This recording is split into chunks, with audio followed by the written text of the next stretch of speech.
Karyamu mempesonaku, kau angkatku dari kelam, kasih tulus memberi warna. Kau buang semua gelisah, kau beriku sukacita, kau buatku selalu tertawa. Kau taruh lagu baru dalam hatiku, mulutku bersorak memuji namamu. Dari hatiku mengalir pujian bagimu, oh, sukacita rohmu hadir di sini, dan ku menari memuji di hadapanmu Yesus. Sukacita rohmu hadir di sini.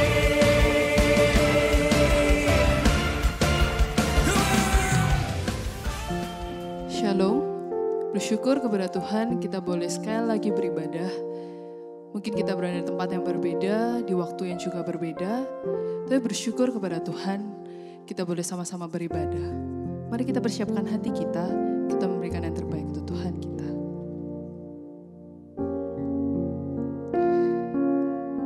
Tuhan kita adalah Tuhan yang tetap sama dari dulu sampai selama-lamanya. Dan mari saat ini kita datang dengan hati yang penuh kerinduan akan Dia. Kita mau menyembah Tuhan kita. Kita mau mengangkat suara kita, memuji Dia. Kau tetap Allah. Betapa dahsyat Engkau Tuhan, Pencipta segala yang ada, dulu sekarang sampai selamanya. Hanya Engkau Tuhan, tak terselami pikiranmu, tak terukur panjang setiamu, dulu sekarang sampai selamanya. Hanya Engkau Tuhan, ku sembah Engkau Yesus. Hanya Engkau Allah di hidupku.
bersyukur Tuhan atas kasih-Mu dalam kehidupan setiap kami. Dan saat ini Tuhan sekali lagi kami datang ke hadirat-Mu. Kami mau beribadah kepada-Mu Tuhan. Layakkan setiap kami Tuhan, agar setiap puji-pujian yang kami naikkan, agar setiap hal Tuhan ini boleh menjadi kemuliaan bagi nama-Mu, yang boleh menyenangkan hati-Mu Tuhan. Dan kiranya melalui ibadah ini pun Tuhan, Engkau semakin disenangkan. Berkati setiap kami Tuhan dimanapun kami berada, dan kiranya ibadah ini pun Tuhan boleh menjadi ibadah yang menyenangkan hati-Mu. Kami ucap syukur ya Bapa, hanya di dalam nama Tuhan Yesus Kristus kami bisa berdoa. Amin. Mari saat ini kita mau sama-sama muji Dia, kita mau sama-sama menyembah Dia. Hatiku percaya. Mari dengan kesungguhan hati kita mau menyembah Dia. Tuhanlah kekuatan. Tuhanlah kekuatan dan mazmurku. Dia gunung batu dan keselamatanku. Hanya padamu hatiku percaya. Kaulah kebenaran dan kota perlindungan. Ku mau selalu bersyukur sebab cintamu padaku takkan pernah berubah. Hatiku percaya walau bumi bergoncang, gunung-gunung beranjak, namun kasih setiamu tak pergi dariku.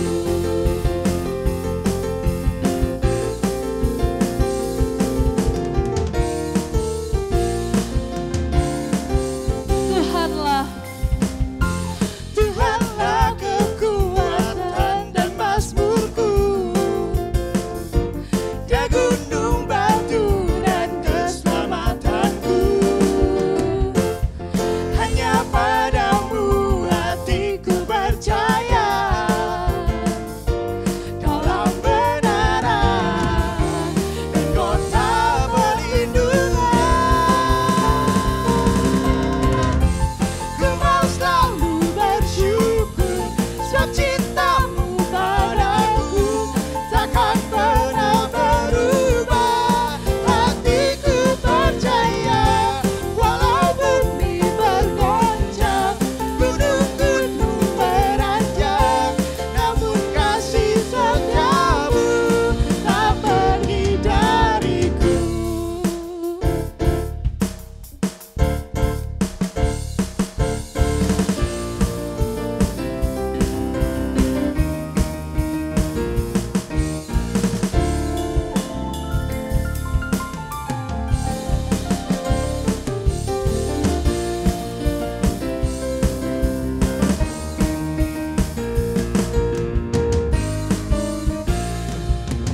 Ku mau selalu bersyukur Tuhan.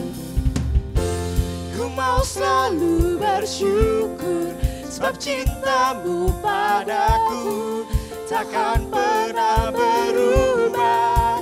Hatiku percaya walau bumi bergoncang, gunung-gunung beranjak, namun kasih setiamu tak pergi dariku.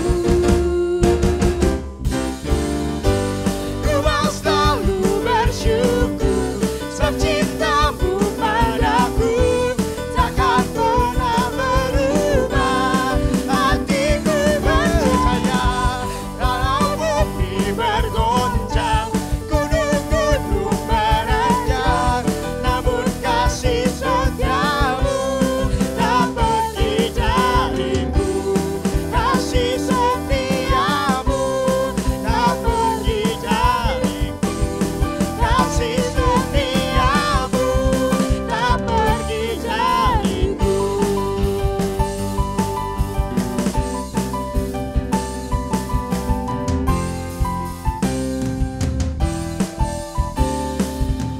Biarlah segala kemuliaan hanya bagi Tuhan kita.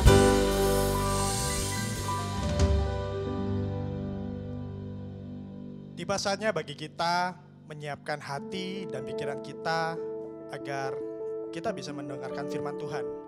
Biarlah firman Tuhan ini dapat menjadi berkat dan pelita bagi kita masing-masing. Mari kita pujikan sampai akhir hidup.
kepada hambanya, kami persilahkan.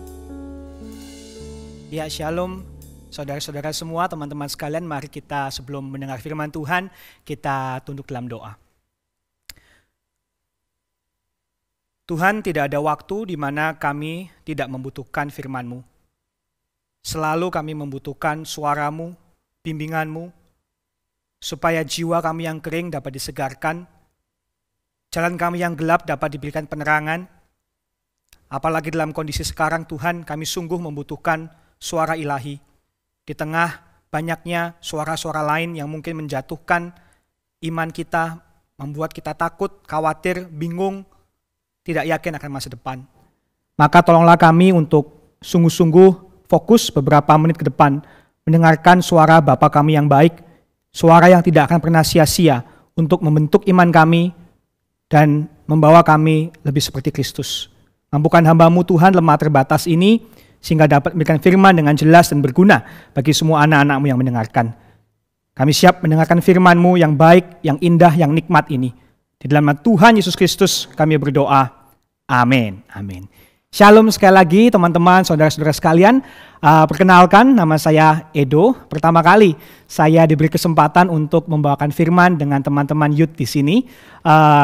Walaupun idealnya langsungnya live ya, tapi sekarang online. It's okay. Meskipun saya merasa di bawah saya ini ada lampu-lampu keren tulisan Yesus, saya merasa seperti Tuhan Yesus. Tapi ini panas teman-teman. Jadi bersyukurlah teman-teman semua tidak dianiaya seperti saya dianiaya. Ya, saya mau mulai dengan beberapa refleksi. Sejak kita mulai pandemi ini, saya menghabiskan banyak waktu sebagai hamba Tuhan itu japri jemaat-jemaat, nanya kabarnya gimana.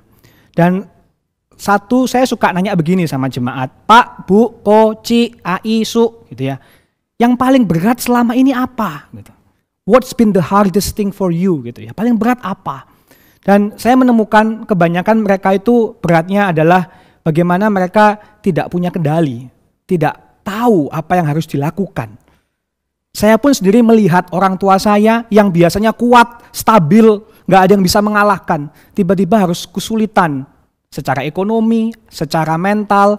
Tokoh yang harusnya kita andalkan selama ini, papa, mama yang sepertinya bisnis pasti oke. Tiba-tiba kok gak bisa bayar gaji atau harus memikirkan ke depan makan apa.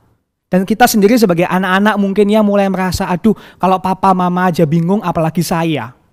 Apa yang harus kita lakukan pada saat kita nggak tahu kita mesti ngapain? Apa yang harus kita sandarkan pada saat apapun yang kita lakukan sepertinya sudah mentok? Hari ini saya mau katakan kepada teman-teman semua yang menonton bahwa saat kita tidak tahu harus berbuat apa, kita tahu semua akan baik-baik saja selama kita mengikuti rencana ilahi Tuhan. Saya ulangi, saat kita nggak tahu mesti ngapain, semua akan baik-baik saja kalau kita terus menghidupi rencana ilahi Tuhan. Dan itulah yang akan kita lihat pada pagi hari ini. Mari kita buka sama-sama di Efesus pasal yang kedua, ayat yang ke-10. Kita akan melihat apa yang menjadi tujuan ilahi, divine purpose buat kita semua. Sehingga meskipun dihempas dengan berbagai macam cobaan, tantangan, ketakutan, regardless apapun yang terjadi, kita terus memenuhi tujuan dari Tuhan buat kita. Efesus 2 ayat yang ke-10, ayat yang sangat terkenal sekali. Kalau sudah dibuka di Alkitabnya, saya akan bacakan buat teman-teman sekalian. Ini firman Tuhan berkata seperti ini. Karena kita ini buatan Allah, diciptakan dalam Kristus Yesus untuk melakukan pekerjaan baik yang dipersiapkan Allah sebelumnya. Ia mau supaya kita hidup di dalamnya. Amin. Di dalam teks yang familiar ini saya rasa kita menemukan 4 pelajaran. Teman-teman semua. Yang pertama kita melihat identitas. Alkitab mengajarkan atau Paulus mengajarkan karena kita ini buatan Allah. Nah sebetulnya kata buatan di situ dalam bahasa Yunani adalah poema. Kedengaran seperti poem. Karena memang bahasa Inggris mengadopsi kata Yunani poem. Jadi kayak puisi. Dengan kata lain kita ini nggak cuma sekedar ciptaan Allah yang ya sudah ada gitu. Si John, si Jessica, bukan. Tapi kita ini adalah seperti karya seninya Tuhan, puisinya Tuhan. Keren banget gak sih Alkitab itu? Makanya di terjemahan bahasa Inggris keren dikatakan kita ini the handiwork of God atau workmanship. Jadi menunjukkan bukan cuma sesuatu yang diciptakan, tetapi kita ini adalah sesuatu yang diciptakan dengan kasih, dengan perancangan khusus. Seperti lukisan yang indah atau lagu yang enak. Hari ini teman-teman melihat dirimu seperti itu gak sih? Atau teman-teman melihat dirimu, ya aku ya biasa-biasa. Atau malah aku kurang dari biasa-biasa. Aku di bawah rata-rata. Tapi saya mau katakan pada pagi hari ini bahwa tidak. Bahwa kita diciptakan seperti karya seni Tuhan. Kita berharga di mata Tuhan. Kita adalah buatan Allah. Kita nggak di bawah rata-rata. Kita indah di matanya. Itulah identitasmu, itulah identitas saya. Dan saya mau tekankan, ini nggak omong kosong. Ini bukan klise agamawi, ini bukan sekedar kata-kata inspirasi. You can do it. No, ini adalah realita ilahi. Realita ilahi, kenyataannya demikian. Ayo rengkuh identitas kita yang sesungguhnya. Sebagai puisi Allah, karya seni Tuhan. Karena dari itu, kita nggak bisa hidup sembarangan. Saya kasih contoh ya. Kalau nggak salah April ini iPhone yang baru tuh keluar tuh, iPhone 11. Kalau teman-teman lihat di websitenya, tulisannya advertisingnya tuh gini, semakin sulit kecewa dengan hasil foto kamera Anda. Wah, jadi kalau mau foto dari gimana pun pasti bagus, meskipun orangnya nggak bagus ya. Jadi terus ada ultra wide angle, kacanya paling kuat, katanya tahan air hingga 2 meter, baterai tahan sepanjang hari, chip yang paling kuat. Wah, bayangkan ya ini iPhone 11 yang terbaru. Nah, misalnya teman-teman melihat di sebuah presentasi, presenter menunjukkan ini iPhone 11, ayo beli karena berbagai macam keunggulannya. Tiba-tiba waktu dia nunjukin iPhone 11, dia juga nunjukin seperti yang di PowerPoint saya tunjukin ada roti sama mentega. Kemudian iPhone itu dicelupkan di mentega itu, kemudian dia mulai menggosok-gosokkan mentega di atas roti dengan menggunakan iPhone sambil berkata, lihat bagaimana kita berhasil meratakan mentega ini di roti, bagaimana kelembutannya sempurna, rata, ke 4 sisi. Wah, bisa bayangkan kalau presentasi iPhone berubah menjadi show masak enggak? Bagaimana respon Anda kalau melihat seperti itu? Mana message-nya? Enggak mungkin lah, pasti enggak mungkin tanya mana message-nya, tapi wah pasti protes, enggak terima, komplain. Masa iPhone yang diciptakan seindah, secanggih, sekeren itu dipakai buat ngoles mentega? Enggak cuman enggak pas, itu salah, itu bodoh. Begitu juga kita. Sama seperti pencipta iPhone, tahu cara terbaik menggunakan iPhone adalah dengan menggunakan sesuai desainnya. Begitu pula juga dengan kita. Cara terbaik menggunakan hidup kita adalah digunakan sesuai dengan kehendak Tuhan, pencipta kita. Justru kita ini paling bebas pada saat kita mengikuti rencananya Tuhan, divine purpose-nya Tuhan. Sama seperti ikan paling bebas pada saat berenang. Burung paling bebas pada saat terbang. Mobil paling bebas pada saat diisi bensin, bukan diisi boba gitu. Begitu juga dengan kita paling bebas pada saat kita ikut Tuhan. Maka saya membuat kata-kata ini lumayan keren menurut saya. Kalau enggak ya enggak apa-apa, teman-teman kan enggak ada di sini ya. Kata-katanya seperti ini. Makin ikut Tuhan, makin bebas. Karena kita enggak diperangkap oleh pengaruh-pengaruh duniawi. Kita bebas melakukan hal yang benar. Makin takut Tuhan, makin enggak takut dunia. Makin enggak takut manusia. Karena kita bersandar di atas kebenaran. Dan makin seperti Kristus, makin temukan jati diri. Karena Tuhan hanya mau yang terbaik buat kita. Itu yang pertama, kita harus bagian pertama dari divine purpose. Tujuan ilahi. Pertama adalah kita harus tahu identitas kita dulu. Sebagai karya seni Tuhan. Kalau kita mau ikut Tuhan, karena dialah yang menjamin kebebasan yang mutlak bagi kita. Kedua, di ayat ini kita menemukan hasrat. Di mana saya menemukan di kalimat selanjutnya, yaitu diciptakan dalam Kristus Yesus. Mari saya jelaskan. Biasa kalau kita mau menciptakan karya seni, tadi kan kita ngomong tentang kita ini karya seni gitu kan ya. Misalnya kamu mau bikin lukisan, pastilah cari bahan yang terbaik, ya kan ya. Cari kanvas, cari kuas, cari cat apalah sekarang gitu ya. Pasti cari yang terbaik. Tapi Tuhan, waktu dia mau membuat kita, yang Tuhan punya itu bukan bahan yang baik loh. Tuhan punya bahan apa? Kita ini apa? Manusia berdosa.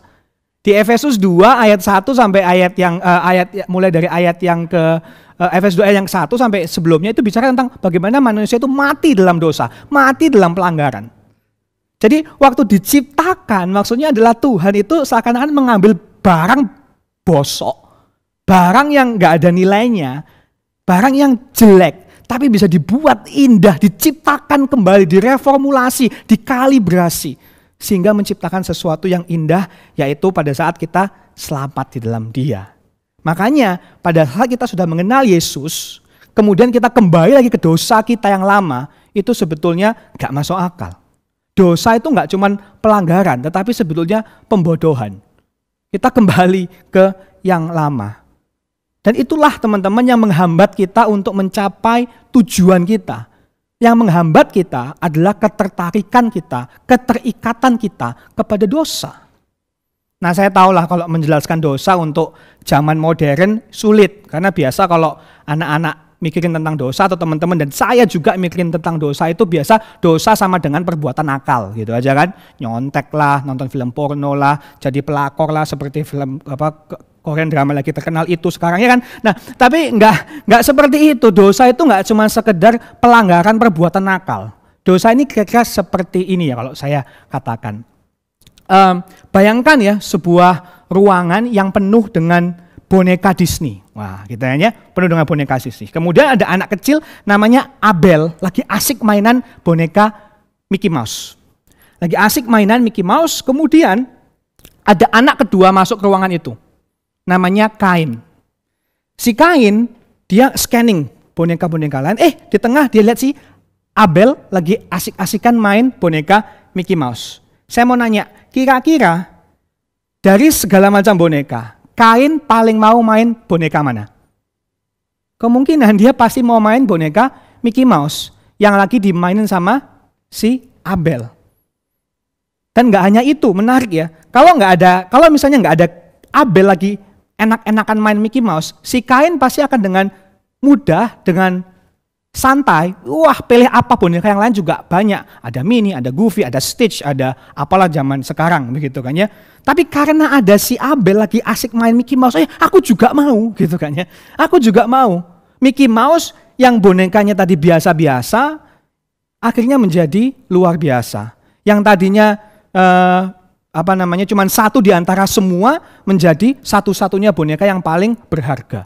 Dan yang menarik juga si Abel mungkin dia akan bisa mudah, ya wes lah kamu main Mickey Mouse, aku main yang lain. Tapi enggak bukan? Justru karena sekarang Kain mau main Mickey Mouse, Abel juga tambah enggak, ini punya aku. Seperti itu kan kalau sama anak kecil. Dan itulah yang menunjukkan mungkin hati kita.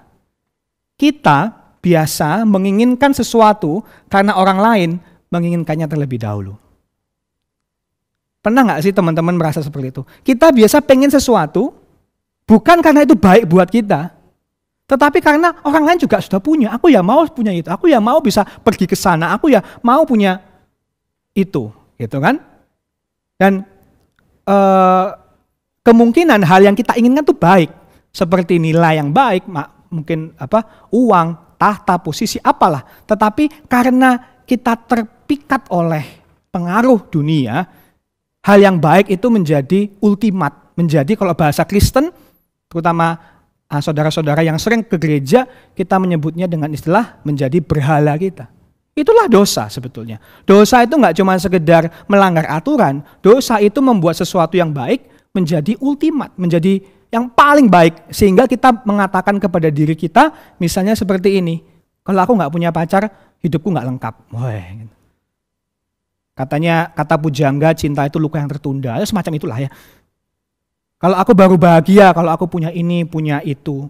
Hidup ini, dan hidup yang seperti ini teman-teman tahu kan, melelahkan dan akan menghancurkan. Indahnya dari Injil, karya Yesus itu gini teman-teman. Yesus itu mengubah hasrat kita.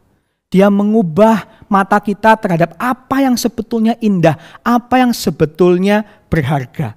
Diciptakan dalam Kristus Yesus artinya kita nggak lagi menginginkan apa yang dunia idamkan, meskipun baik, tetapi kita bisa mulai menginginkan apa yang Tuhan idamkan. Kita nggak lagi desperate gitu ya, mendapat apa yang dunia harapkan, kita bisa menjadi desperate untuk menyenangkan hati Tuhan. Kita nggak jadi bucin, tapi jadi budaknya Tuhan. Seperti itu.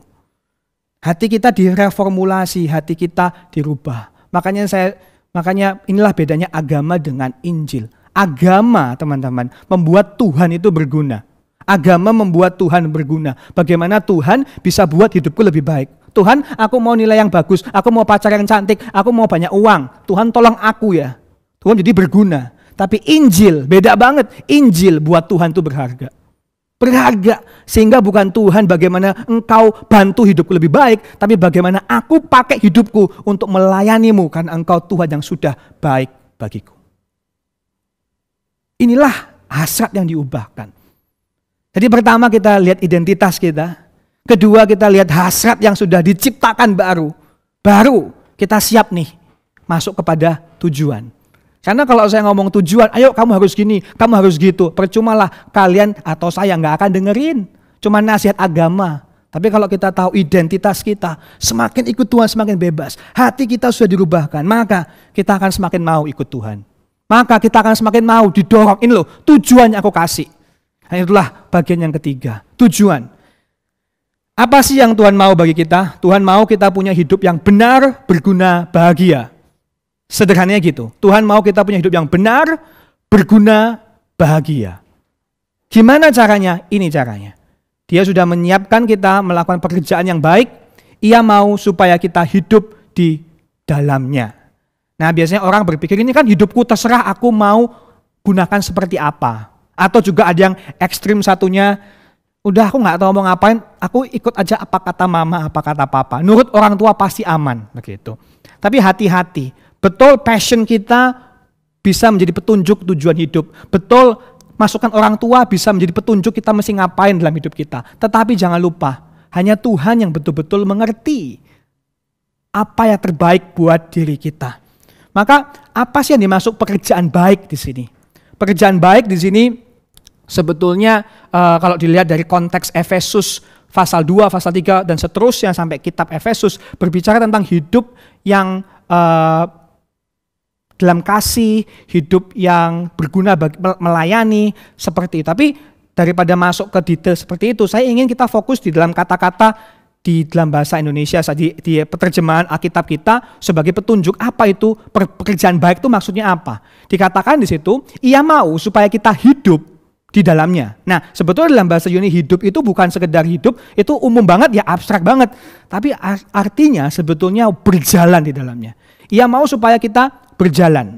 Berjalan itu menunjukkan teman-teman kehidupan sehari-hari. Kan kita kemana-mana kan berjalan. Itu seperti idiom yang dipakai oleh orang pada zaman itu menunjukkan keseluruhan hidup kita. Jadi pekerjaan baik di sini maksudnya adalah sebagai orang Kristen hidup kita harus diwarnai dengan perbuatan-perbuatan yang menyenangkan Tuhan. Gak cuma di gereja, gak cuma pas pelayanan, tetapi di semua aspek kehidupan kita. Di sekolah, di kantor, di keluarga, kalau udah punya pasangan, kalau udah punya anak, dan seterusnya. Jadi nggak cuma pas di gereja, lu baik di gereja. Nah itu nggak, tapi kita berjalan, maksudnya keseharian. Kekristenan menjadi sebuah gaya hidup. Bukan cuma sekedar pilihan di awal, kemudian sudah aman, asuransi ke surga beres, tetapi tidak mengubahkan. Seakan-akan kita bisa ke surga, tapi surga nggak hidup di hati kita. No. Surga harus hidup di hati kita, berjalan bersama realitas surgawi di dalam hidup kita. Itu yang mau ditekankan oleh Efesus 2 ayat yang ke-10. Jadi maksud saya apapun tujuan ilahi yang teman-teman kejar, yang pasti ya, entah itu tujuan dapat dari passion, aku orang yang suka musik gitu, atau dapat dari masukan orang tua, kamu kayaknya cocoknya accounting misalnya gitu ya. Apapun itu jadi petunjuk, apapun yang teman-teman pilih, yang pasti Tuhan mau kita menjadi pribadi yang menyenangkan Tuhan dan berguna bagi dunia. Menjadi pribadi yang menyenangkan Tuhan dan berguna bagi dunia.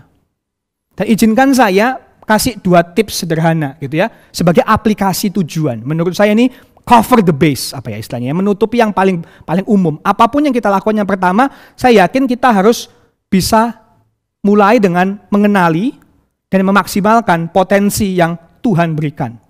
Anugerah yang Tuhan sudah tanamkan pada saat Dia menyelamatkanmu. Keren, Tuhan tuh begitu menyelamatkan kita, Dia nggak cuma kasih kita status baru, tapi Dia juga seakan-akan membangkitkan anugerah yang baru, talenta yang baru. Nanti saya cerita dengan kesaksian hidup saya di akhir khotbah ini. Kenali dan maksimalkan. Saya punya pengalaman dulu waktu saya SMP, jangan ditiru tapi hanya dengarkan saja. Saya ini salah satu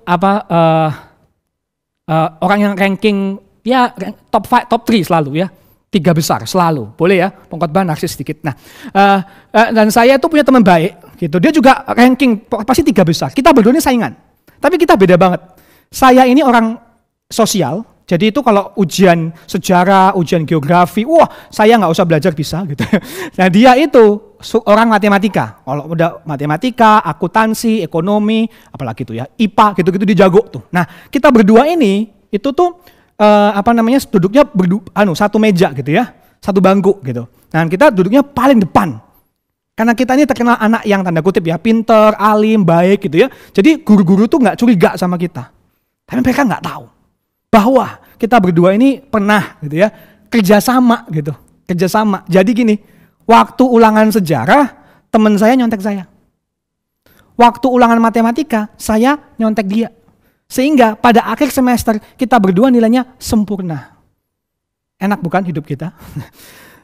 Nah ini saya cerita bukan untuk ditiru, tetapi maksud saya kadang-kadang kita melihat hidup itu kalau mau sukses, berhasil, sedikit berbeda dengan ujian di kelas. Karena gini, karena Tuhan memberikan kita semua soal ujiannya beda-beda.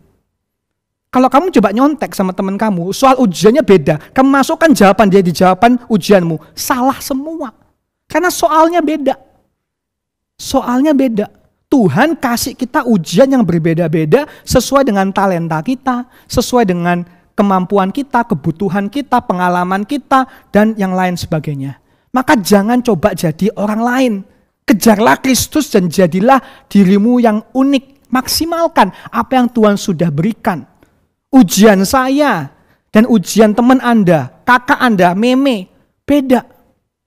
Gak usah iri, gak usah banding-banding, tetapi jadi yang terbaik. Saya suka ada sebuah kutipan, ada yang bilang gini, seorang pendeta, dia bilang mendapat yang terbaik itu bonus, tetapi jadi yang terbaik itu harus. Jadi maksudnya kalau kamu sukses, dapat uang banyak itu bonus, tapi kamu harus jadi yang terbaik, kejar maksimalkan potensi itu harus, karena Tuhan sudah tanamkan dalam dirimu. Dan saya menemukan gini, yang menarik itu gini, pada saat saya menemukan soal ujian saya, yaitu saya menjadi seorang hamba Tuhan, saya berhenti iri hati sama teman-teman saya. Saya berhenti merasa terancam, wah dia kok lebih ganteng, oh kok dia lebih hebat, oh keluarga dia kok lebih sempurna. Saya berhenti membanding-bandingkan. Malah saya bersyukur kehebatan orang lain melengkapi kelemahan saya. Karena saya tahu ujiannya beda. Ujiannya beda. Jadi saya nggak lagi terancam dengan kelebihan orang lain. Sebaliknya, talenta orang lain menjadi pelengkap dalam kekurangan saya. Maksimalkan potensi kalian. Temukan, bergumul sama Tuhan. Cari pembina rohani untuk membantu kalian. Yang kedua, cuma 2 aja. Kejarlah kekudusan. Kejarlah kekudusan sebagai ukuran keberhasilan hidup. Apapun yang teman-teman lakukan atau putuskan dengan hidupmu, dalam pekerjaan, dalam karir, jurusan di kampus ya, apapun yang kalian akan putuskan, ingat kebahagiaan sesungguhnya ada di dalam kekudusan. Coba ya, pikirkan idola-idola kalian. Misalnya kalian suka Steve Jobs, orang pintar, orang karismatik, orang yang brilian. Tapi tahu nggak, Hitler juga brilian, juga karismatik, gitu. Mungkin kalian mengidolakan hamba Tuhan tertentu yang pintar, yang rohani, yang pemimpin besar. Tapi juga banyak orang-orang lain yang seperti itu, tetapi pintar, berkarisma, tetapi menggunakan hidupnya bukan untuk Tuhan, tetapi untuk kejahatan. Contoh yang sangat sepele deh. Apa bedanya superhero sama supervillain? Ini saya kasih gambar, ada Tony Stark, ada Thanos, ada Dr. Doom tuh.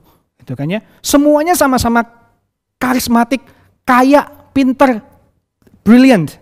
Tetapi yang satu menggunakan talentanya untuk kebaikan, yang satu menggunakan kemampuannya untuk kejahatan. Begitu pula teman-teman di sini. Kalau kalian sukses, berhasil, tapi mendapatkannya dengan cara curang, apakah kita bisa bangga? Apakah Tuhan disenangkan? Dan pada akhirnya dunia juga tahu kok teman-teman. Dunia juga akan tahu. Bisa nggak sih?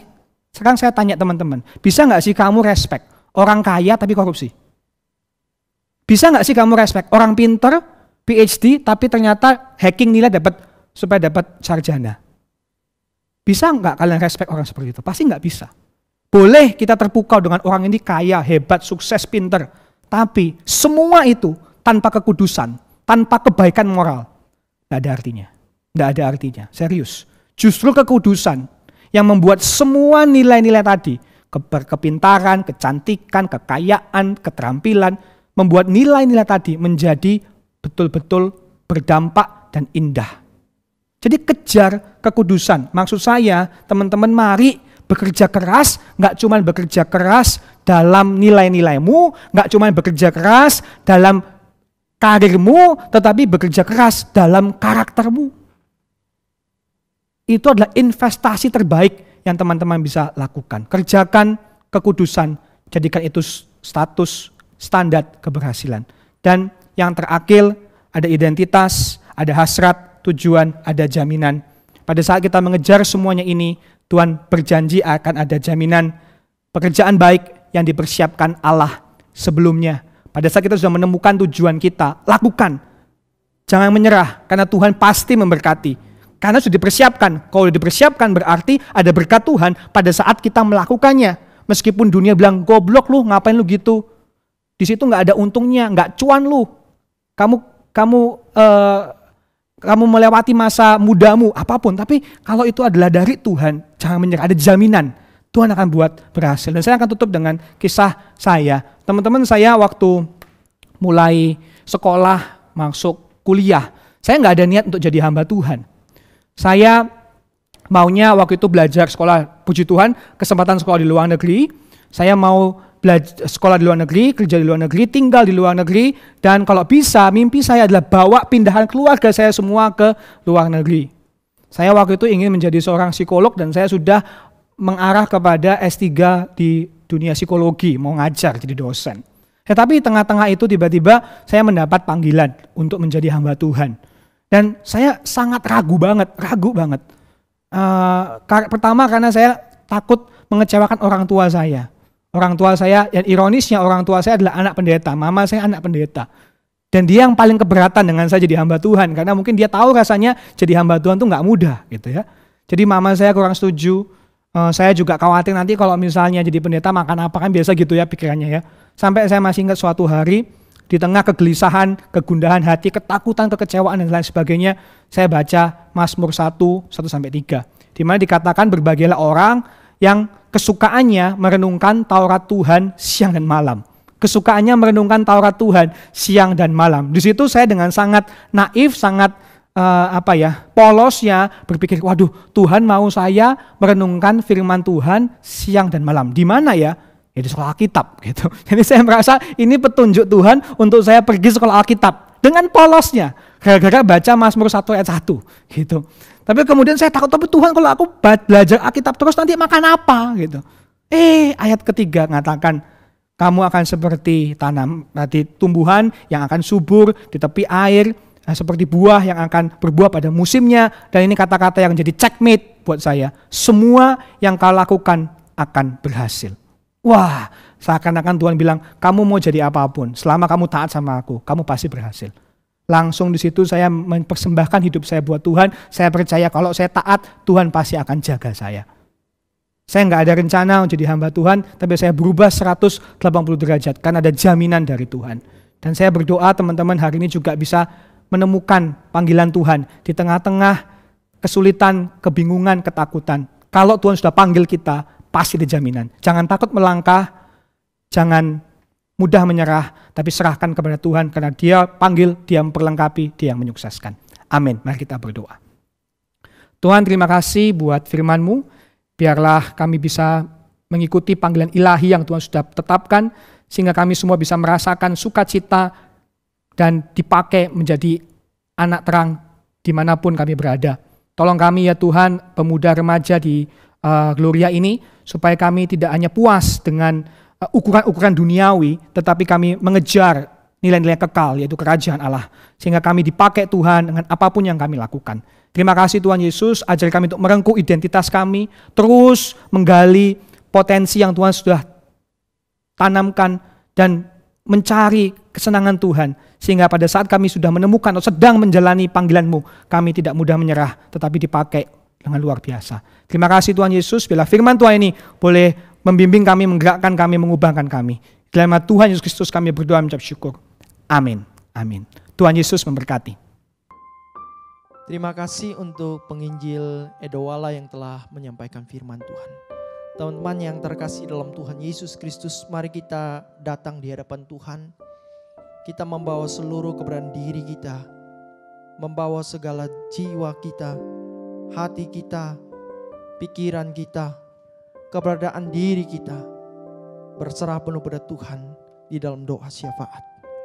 Mari kita tundukkan kepala di hadapan Tuhan. Kita masuk di dalam perenungan akan cinta kasih Tuhan yang agung, yang besar di dalam kehidupan kita.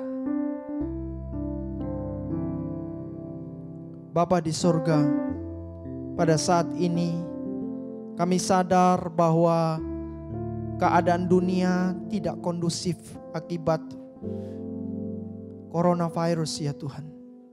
Namun Tuhan, kami mau datang kepada Engkau, memohon belas kasihan kepada Engkau, agar Engkau yang menguatkan setiap anak-anak-Mu untuk sungguh-sungguh berserah penuh pada Tuhan. Kami fokus berdoa bagi keadaan ekonomi dunia yang tidak menentu ini, menggerogoti jiwa kami, membuat kami gentar dan takut.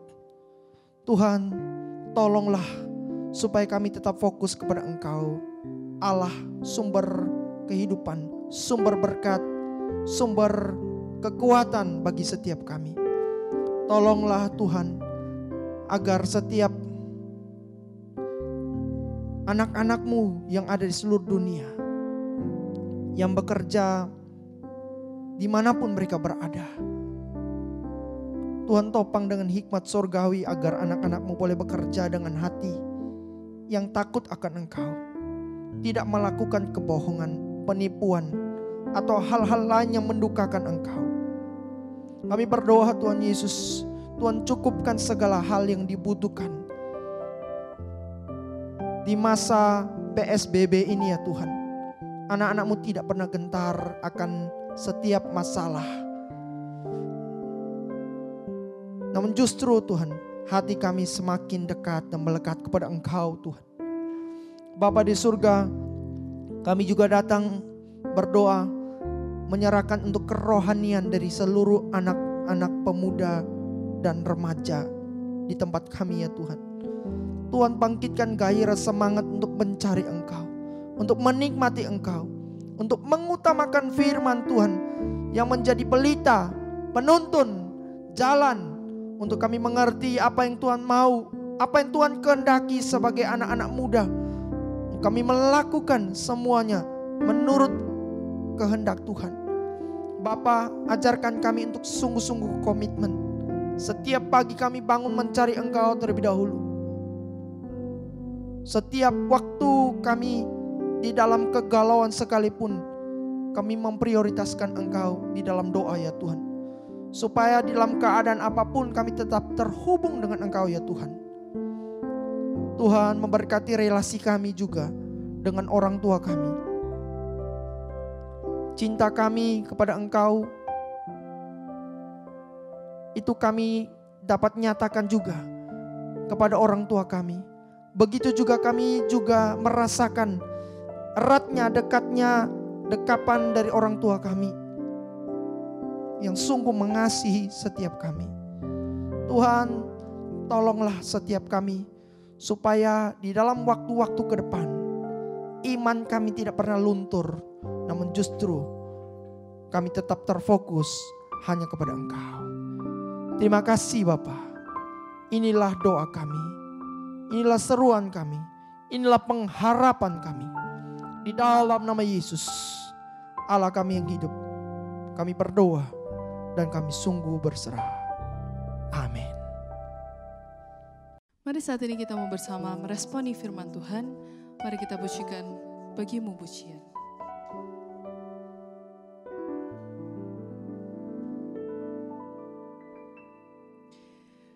Ku datang padamu, membawa pujianku, hanya kekuatan hadirat-Mu sanggup menjaga hatiku. Mendekat padamu Tuhan. Mendekat padamu, ku mau sentuh hatimu, biar ku melihat kemuliaan yang Kau sediakan bagiku. Bagimu pujian, hormat, kemuliaan, Kaulah kebanggaan di dalam hidupku. Janji-Mu bersinar, buktikan Kau besar. Tiada yang seperti-Mu Yesus Tuhanku. Mendekat padamu Tuhan. Mendekat padamu, ku mau sentuh hatimu, biar ku melihat kemuliaan yang Kau sediakan bagiku. Bagimu pujian, hormat, kemuliaan, Kaulah kebanggaan di dalam hidupku. Janji-Mu bersinar, buktikan Kau besar. Tiada yang seperti-Mu Yesus Tuhanku.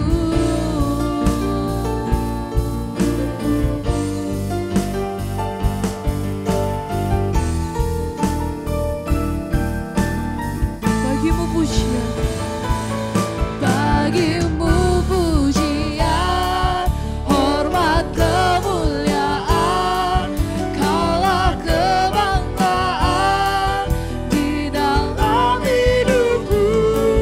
Janji-Mu bersinar, buktikan Kau besar. Tiada yang seperti-Mu Yesus. Tiada yang seperti-Mu Tuhan. Yang seperti-Mu Yesus. Tiada yang seperti-Mu Yesus Tuhanku.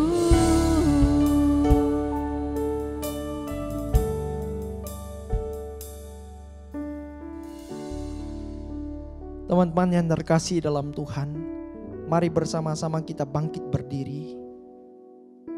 Kita datang kepada Tuhan menyerahkan seluruh kehidupan kita, seluruh pergumulan kita, dan kita mengarahkan hati kepada Tuhan dan bersama-sama menerima berkat daripada Tuhan.